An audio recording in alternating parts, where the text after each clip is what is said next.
ये गड़बड़ तो आज तक उनके दहशत मिर्जपुर वाले भूल गए क्या जख्म? गोहाने वाले भूल जाएंगे क्या? 3-3 पीढ़ियाँ 7-7 पीढ़ियाँ नहीं भूल सकते। जब उन्होंने परिवारवाद फैलाया और कहता है मुख्यमंत्री तो मैं सारे का हूँ, परंतु मेरा रोहतक का तो विशेष लगा हुआ, फिर ले वोट रोहतक में। बेदी साहब, अगर बात ओपोजिशन वालों की करें तो तमाम निशाना बनाया गया आपको, आपके परिवार को भी घसीटा गया, बीच में बाहरी तक बताया गया आपको कि चुनाव जीतते ही आप गायब हो जाएंगे। स्पेशली उन लोगों को क्या कहेंगे आप?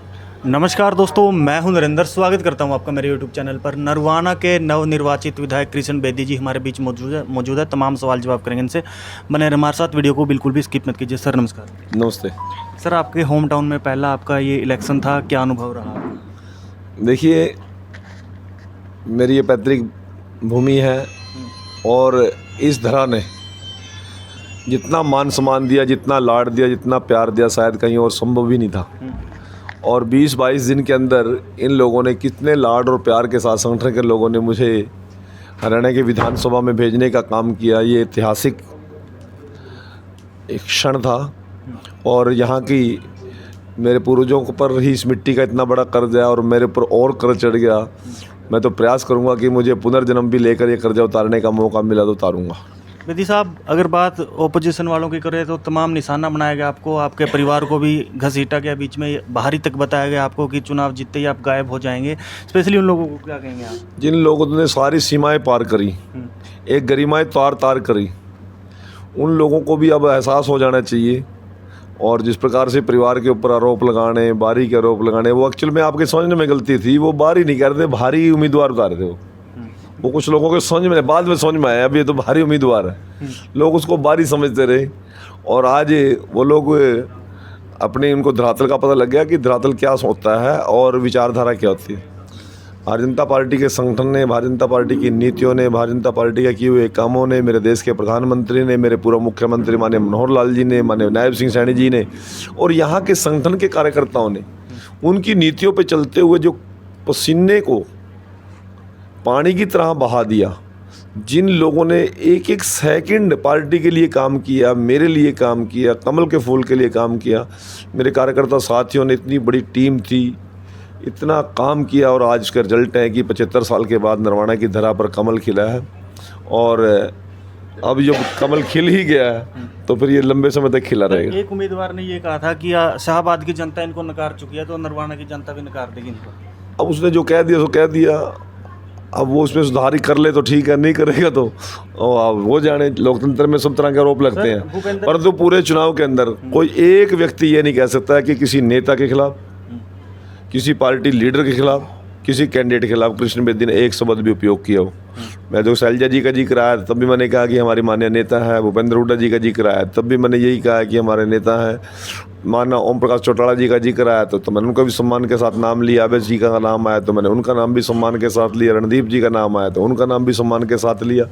स्वर्गीय शमशेर सिंह सुरजेवाले का कहीं जिक्र आया तो मैंने उनका नाम भी पूरा सम्मान के साथ लेने का काम किया। और मैंने किसी प्रत्याशी पर कोई किसी प्रकार का तंज नहीं कसा। मैंने तो केवल एक कहा कि सभी लोग चुनाव लड़ रहे हैं और ताकत के साथ लड़ रहे हैं और सभी अच्छा चुनाव लड़ रहे हैं। सर, पूर्व मुख्यमंत्री जो उन्होंने कहा कि ईवीएम में गड़बड़ मिलेगी और इसकी शिकायत करेंगे चुनाव आयोग। कर लेंगे, मैं तो चुनाव आयोग में, मुझे तो पता नहीं कहाँ होता चुनाव आयोग, वो जाके कर लेंगे बात। उनको लगता है गड़बड़ तो जनता के जो उन्होंने जुल्म जाती करके वहाँ पर उनके दहशत मिर्जपुर वाले भूल गए क्या जख्म? गोहाने वाले भूल जाएंगे क्या? 3-3 पीढ़ियाँ 7-7 पीढ़ियाँ नहीं भूल सकते। जब उन्होंने परिवारवाद फैलाया और कहता है मुख्यमंत्री तो मैं सारे का हूँ, परंतु मेरा रोहतक का तो विशेष लगा हुआ, फिर ले वोट रोहतक में, नरवाना में केवल था। तो जब उस समय परिवारवाद करते थे, क्षेत्रवाद करते थे, इलाकावाद करते थे, किस प्रकार से बेशकीमती ज़मीनें किसानों की लूटने का काम करते थे, पानी का असमान बंटवारा करते थे, बिजली का असमान बंटवारा करते थे, नौकरियों का असमान बंटवारा करते, तब उनको नहीं ध्यान आया। आज सारे के सारे घर बैठ के अब इनको ईवीएम में गड़बड़ लग रही है, ईवीएम वाला बैम भी लिख जाएगा, करवा लो चेकिंग। कर्नाटका में जीते तो ईवीएम ठीक है ना, ईवीएम में कलोई की क्या नहीं खराब हुई। सर, जब ये लोग जीतते हैं तो तब तो कोई ईवीएम ठीक, नहीं तो बेचारे ईवीएम का रोज चूड़ी फोड़ का मरण लग रहे हैं। ये उसका क्या कसूर है? एक मशीनरी है, दिमाग तो उन्होंने अपना ठीक करना चाहिए। ईवीएम तो ठीक है। सर, जो इनेलो है एसवाईएल के मुद्दे पर जमकर राजनीति करती है, लेकिन उनका मैनिफेस्टो में एसवाईएल कहीं मेंशन नहीं था। सर, ये लोग दिखावे की राजनीति करते हैं और अब जो चलेगी उनका क्या जिक्र करोगे? किस बात का जिक्र, क्यों करें जिक्र?